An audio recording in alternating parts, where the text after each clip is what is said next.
लोकशाहीचा बुलंद आवाज, रिपब्लिकन वार्ता, महाराष्ट्र. संत एकनाथ गॅस एजन्सी पैठण यांच्याकडून दिव्यांग आणि इतर ग्राहकांवर झाला अन्याय. प्रतिष्ठान दिव्यांग संघटना यांनी तहसीलदार पैठण यांना दिले कारवाई करण्यासाठी निवेदन. बातमी पैठण येथून.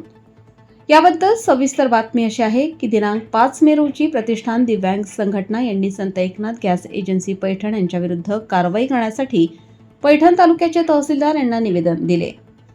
प्रतिष्ठान दिव्यांग संघटना यांच्या सांगण्यानुसार संत एकनाथ गॅस एजन्सी पैठण ही मुळात दिव्यांग व्यक्तींसाठी आरक्षित असतानाही प्रत्यक्षात ती दिव्यांग व्यक्तींकडून इतर व्यक्तींमार्फत चालवली जात असल्याची माहिती मिळत आहे.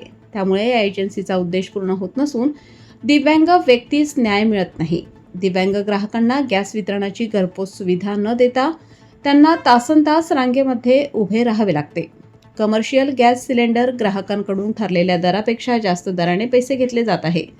एजन्सीचे संचालन नियमबाह्य पद्धतीने इतर व्यक्तींमार्फत करण्यात येत असल्याची माहिती मिळत आहे.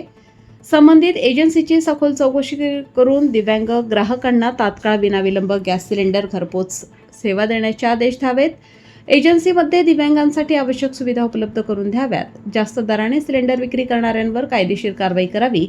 एजन्सीचे संचालन नियमानुसार होत आहे की नाही याची चौकशी करून गैरप्रकार तात्काळ थांबवावेत अशी निवेदनामार्फत प्रतिष्ठान दिव्यांग संघटना यांनी नम्रपणे विनंती केली आहे.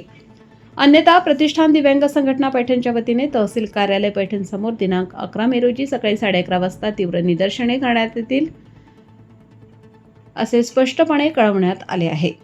रिपब्लिकन वार्ता महाराष्ट्र न्यूजसाठी पैठण प्रतिनिधी राहुल गिरे, Chhatrapati Sambhajinagar. Subscribe now and press the bell icon. Never miss an update.